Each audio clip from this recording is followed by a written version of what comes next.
You mentioned the success that you had with Scott. I mean, folks, it's hard for you really to understand how the market's working, but, there's millions of people on that island every day, and then you're talking about a huge tri-state area that people listen to. And I think your audience was estimated somewhere around 3 million every day, which is just amazing. One of those people who was listening, though, was Vince McMahon. And you talked about, going up there, but I heard another interview, and you mentioned Linda. And I when I would do my contract negotiations when I was there, it was always Linda. And always. We see what she's doing now. I mean, she's part of the cabinet with the president. But I knew then that she was one sharp lady. But you said that was like one of your first encounters that you met with her. I did.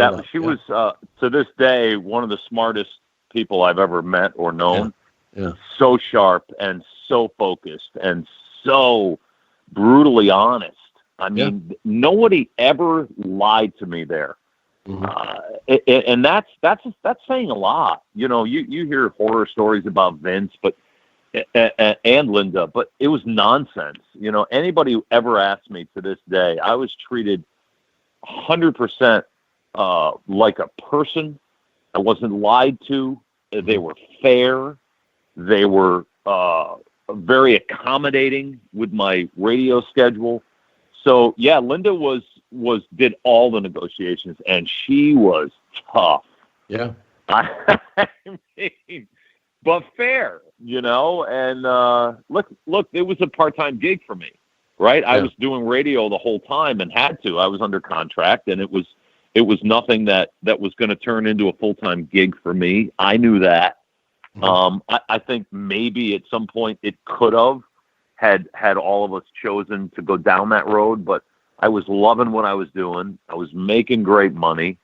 So Linda and Vince were very accommodating, but you're right. Scheduling wise, it was always Linda. I dealt with Linda all the time. Really after meeting Vince that first day, I probably didn't see him till the first pay-per-view. Yeah. But yeah, and and Linda, I remember meeting with her, and like you said, how sharp she was. And I remember I did I started to do these Coliseum videos, and I got real smart. I'm like, you know what? I'm gonna have them pay me per tape that I host. And she's like across the table, she's like, I'm thinking there's no way. She's like, okay, we could do that. Well, little did I know, it was like a one shot deal. Now, if I was a really smart guy, I would have said, look, I don't, I love to host these things, but give me 3 cents a tape.